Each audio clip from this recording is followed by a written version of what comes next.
Okay, joining us today we have Anthony Vitali, who's a history teacher and mock trial teacher here at Judge. First question, why did you become a teacher? So when I was young, I didn't actually think that I wanted to teach.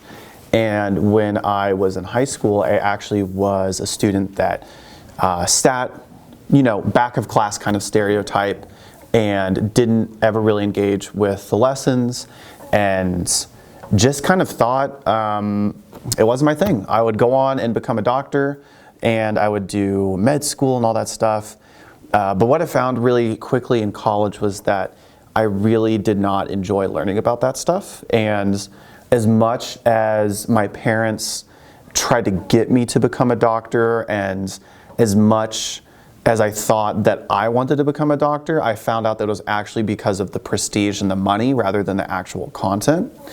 And so I had this kind of really dramatic time in college where I was really close to dropping out because I was actually making that decision. It wasn't like, I had a bunch of terrible grades. It was like, I don't think I want to go to college anymore.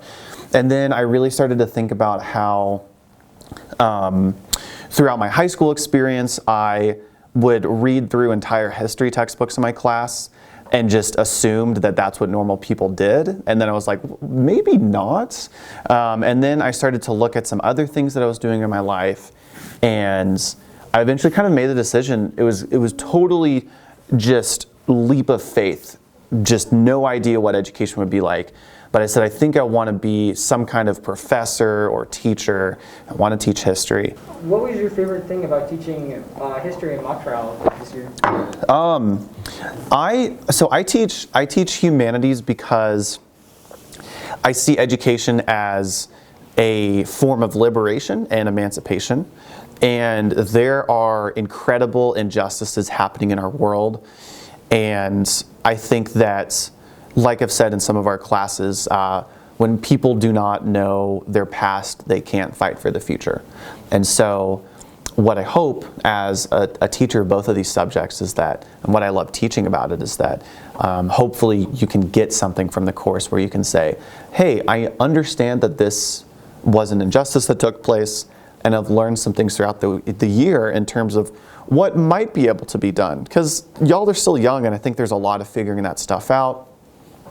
And especially as I think you get into college, you'll start to really flesh out those ideas. But hopefully I'm pointing folks towards the right direction of how to fight for injustice in the world. What type of learning environment did you try to create in your classroom? And then how did you accomplish this physically and emotionally?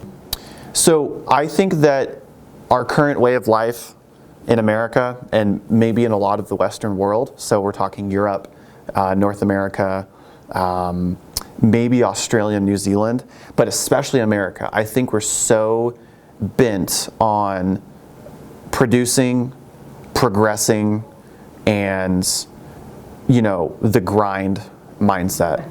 And I think that that is so toxic.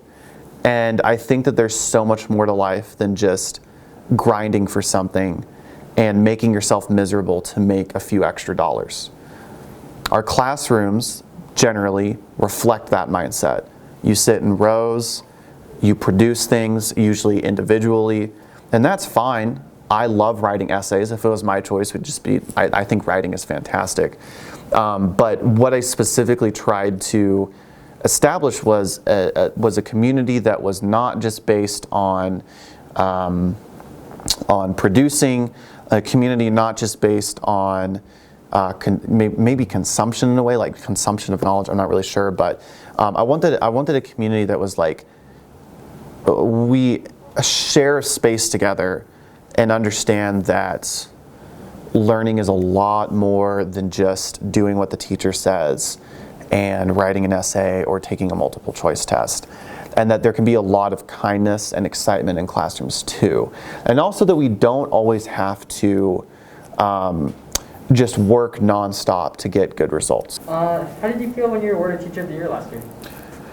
I didn't think I was going to win the award. And I had a really tough year, mental health wise, because I think of Corona, and I think that I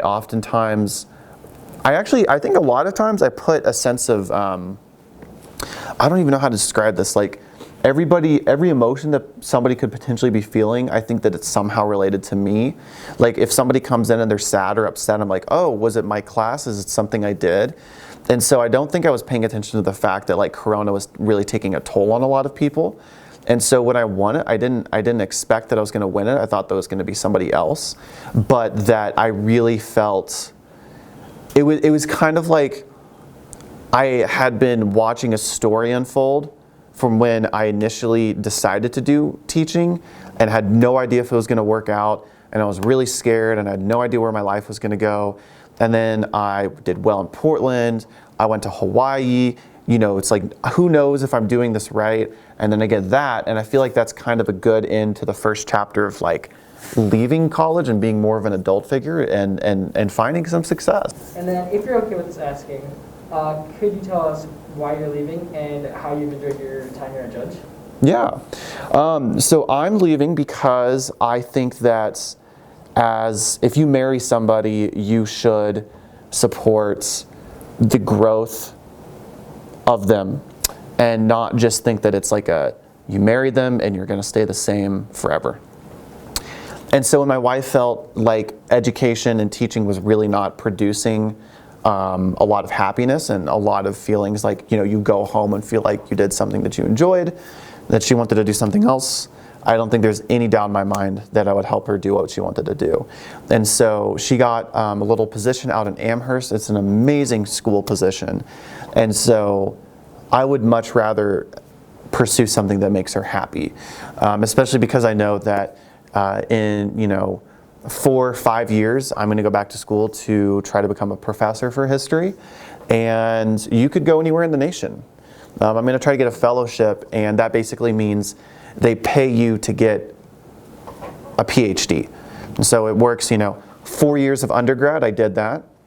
1 year or 2 years of master's, right? So I got a master's degree, so that's 2 years of additional school.